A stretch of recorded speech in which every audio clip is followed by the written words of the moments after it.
Bonjour tout le monde, bienvenue dans cette capsule vidéo qui vous est dédiée par la direction provinciale de Stuka et Tba. Nous allons y découvrir une figure du style très importante à la compréhension des textes littéraires, mais également à apprécier le style de tel ou tel écrivain qui est enfin un travail ardu sur la langue et met également en lumière la force de l'imagination donc de tel ou tel écrivain.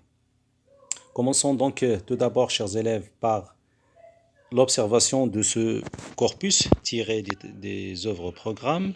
Le premier énoncé, on entendait ouvrir et fermer les lourdes portes. Deuxième, je suis noir et maigre, Ismène est rose et doré comme un fruit.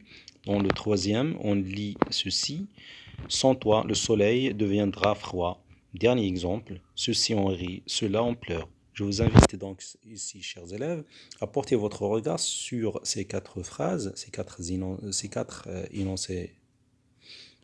Les couleurs différentes employées ici, le jaune et le vert en l'occurrence, vont vous aider à émettre l'hypothèse, sinon les hypothèses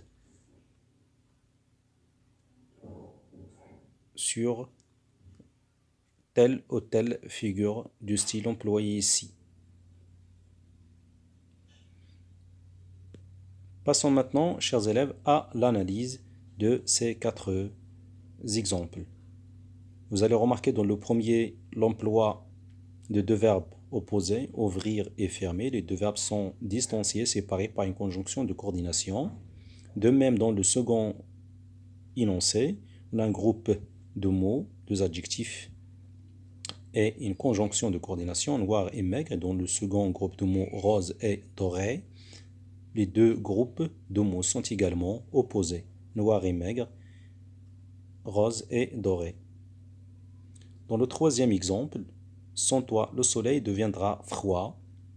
On remarque bien qu'on a également ici deux mots opposés, le soleil qui signifie la chaleur et l'opposé de l'adjectif froid qui signifie bien entendu la froideur. Les mots employés dans le premier et deuxième énoncé appartiennent à la même catégorie grammaticale, soit des verbes, soit des adjectifs, soit des conjonctions. Dans le troisième, les deux mots opposés employés dans le même énoncé n'appartiennent pas à la même catégorie grammaticale. Le soleil est un nom alors que froid est un adjectif. Pour le dernier exemple, ceci on rit, cela on pleure, on remarque bien l'opposition entre le verbe rire et pleurer. Il s'agit ici de l'antithèse. Vous allez vérifier, chers élèves, l'hypothèse, sinon pour certains, les hypothèses qu'ils ont émises au début. J'espère bien que vous avez fait le bon choix. Passons maintenant à la conceptualisation, bien la formalisation.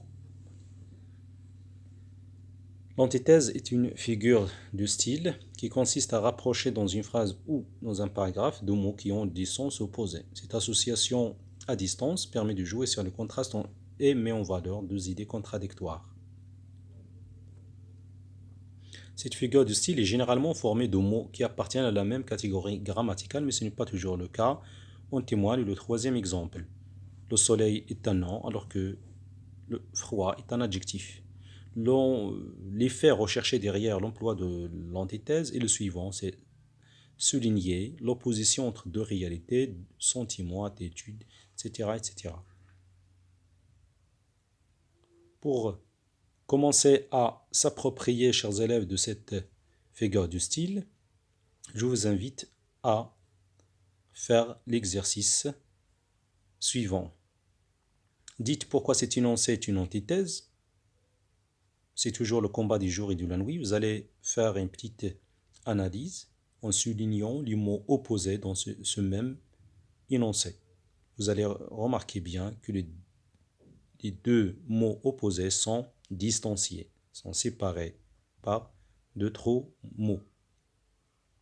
B, cette fois-ci vous êtes appelés, chers élèves, à remplir cet énoncé par un mot pour créer une antithèse. Une fausse idée s'est propagée au commencement de la propagation du Covid-19. Les vieux en sont menacés alors qu'eux en sont épargnés.